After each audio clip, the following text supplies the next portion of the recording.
I threw away my son's late wife's belongings because he needed to move on. Now he's cut me out of his life completely. I don't understand why my son won't speak to me anymore. It's been 14 months since he changed his locks, blocked my number, and told the rest of the family that I'm not welcome at any gatherings he attends. 14 months of being treated like a criminal when all I did was try to help him heal. But let me start from the beginning, because everyone has heard David's version of events, and his version is poisoned by grief and anger and an inability to see what's best for him. 3 years ago, David's wife Lauren died in a car accident. She was 34 years old. They'd been married for 6 years, together for 9. No children, thankfully, that would have made everything so much more complicated. I never particularly liked Lauren. She was fine, I suppose, polite enough, but she was one of those women who thought she was smarter than everyone else. She had a PhD in something useless, art, history or literature, I can't remember which. She worked at a museum making barely any money, and David had to carry most of their financial burden. I told him before they got married that he could do better, but he didn't listen. Still, I never wished her dead. When David called me that night, sobbing so hard I could barely understand him, telling me there'd been an accident, my heart broke for him. Whatever my feelings about Lauren, she was his wife and he loved her. The funeral was difficult. David was barely functional. He gave a eulogy that went on far too long, talking about how Lauren was his soulmate, his best friend, the love of his life. People were crying. It was all very dramatic. After the funeral, David basically shut down. He went back to work after 2 weeks because he had to, but that was it. He came home, sat in their apartment and stared at the walls. He stopped seeing friends. He stopped answering calls. He barely ate. I tried to help. I called him every day. I brought over food. I suggested grief counselling, support groups, activities to get him out of the house. But he just sat there, surrounded by Lauren's things, drowning in memories. Their apartment was like a shrine. Lauren's books were still on the shelves. Her coat was still hanging by the door. Her coffee mug was still in the dish rack. Her side of the closet was untouched. Even her toiletries were still in the bathroom. Her shampoo, her makeup, her hairbrush with strands of her hair still in it. It was unhealthy. David, you need to start moving forward, I told him about 3 months after the funeral. I know you're grieving, but you can't live like this forever. I'm not ready, Moms. When will you be ready? It's been 3 months. You have to start processing this and moving on with your life. Moving on, Lauren died. I'm not moving on from that. I don't mean forgetting her. I mean accepting what happened and starting to build a new life. You're 36 years old. You're still young. Eventually you'll want to date again, maybe remarry. Stop, just stop. I don't want to talk about this. But someone had to talk about it. Someone had to pull David out of this pit he was sinking into. And if he wouldn't listen to reason, then I had to take action. I started suggesting small changes. Maybe pack up some of Lauren's clothes, donate them to charity. She'd want them to go to people who need them. I'm not ready. What about her books? You could donate them to the library in her memory. Mom, please, I'll do it when I'm ready. Months passed, 6 months, 8 months, a year. David was still living in that apartment, still surrounded by Lauren's ghost, still refusing to move forward. He'd go to work, come home and sit in the chair that had been Lauren's favourite, staring at nothing. I watched my son waste away and it infuriated me. Lauren was gone. She wasn't coming back. And David was throwing away his life because he couldn't accept that simple fact. His friends were worried too. I talked to his best friend Michael at a family gathering, and he admitted that David had stopped responding to invitations, stopped joining their gaming nights, stopped being part of their lives. He's stuck, Michael said. We don't know how to help him. He needs someone to force him to move forward, I said. He's not going to do it on his own. That's when I decided what I had to do. David had given me a key to his apartment years ago for emergencies. This, I decided, was an emergency. My son was drowning, and someone had to throw him a lifeline even if he didn't want it. I chose a Tuesday. I knew David had a full day of meetings at work. He'd mentioned it over the phone. That would give me plenty of time. I let myself into the apartment with my key. It was worse than I'd thought. Not dirty exactly, David kept it clean, but frozen in time. There were still photos of Lauren everywhere, her reading glasses on the side table. A half-finished crossword puzzle that she'd apparently been working on before she died, still sitting on the coffee table. It was like a museum, a mausoleum. I started in the bedroom. I pulled all of Lauren's clothes out of the closet and folded them into garbage bags. Dresses, sweaters, jeans, shoes, all of it. Her jewellery went into a separate bag. I worked methodically, room by room.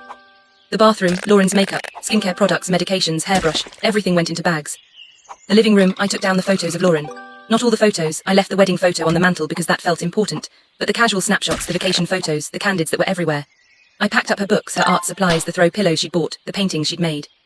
The kitchen, her favourite mug, the specialty tea she liked, the cookbooks with her notes in the margins. I found boxes of letters in the bedroom closet. Love letters, it looked like, that David and Lauren had written to each other over the years. Those went into the bags too. By the time I was finished, I had 15 large garbage bags full of Lauren's belongings. I loaded them into my car and drove them to Goodwill. The woman at the donation centre asked if I wanted a receipt for tax purposes. I said no. I didn't need recognition for doing the right thing.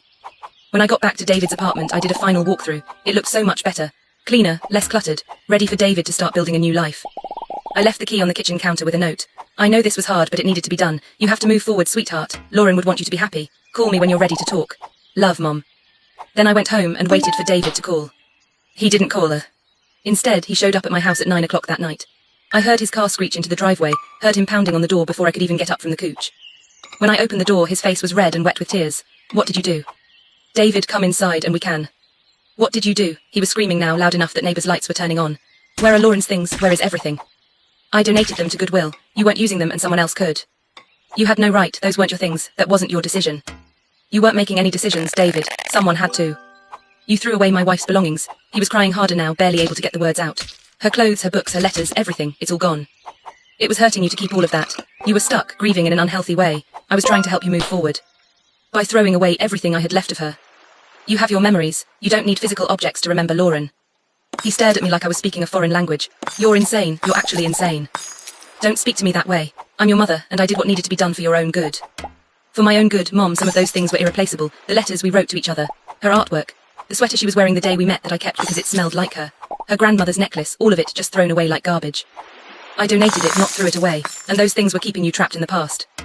I needed those things. I wasn't ready to let them go. You were never going to be ready. That's why I had to do it for you. He was shaking with rage. Give me back my key. David, let's talk about this. Give me back my key right now, or I'm calling the police and reporting what you did as theft. I got the key from my purse and handed it to him. He snatched it out of my hand. Don't ever come to my apartment again, he said. Don't call me, don't text me. I don't want to see you or hear from you. You're upset right now, but eventually you'll understand. I will never understand this. Never. What you did is unforgivable. He left. I stood in my doorway watching his car disappear down the street, and I felt nothing. Not guilt, not regret. Just a certainty that I'd done the right thing, even if David couldn't see it yet. Over the next few days, other people started calling. David's father, my ex-husband, called me screaming about how I'd violated David's privacy and destroyed irreplaceable items. David's sister called in tears, asking how I could do something so cruel. Even Michael called, telling me that David was devastated and that I'd made everything worse. But they didn't understand. They hadn't watched David waste away for over a year, refusing to move forward, refusing to live. They didn't see what I saw, a son who needed to be saved from himself. I tried calling David a few days later once I thought he'd had time to calm down. His number was blocked. I tried texting from a different number. No response. I drove to his apartment, but he wouldn't answer the door even though I could hear him inside. David, please, I called through the door. I know you're angry, but we need to talk about this. I was trying to help you. Go away, he shouted from inside. If you don't leave, I'm calling the police. I left, but I wasn't ready to give up. I started showing up at places I knew he'd be. The grocery store near his apartment. His favorite coffee shop. I'd try to approach him, try to talk, but he'd turn and walk away the moment he saw me.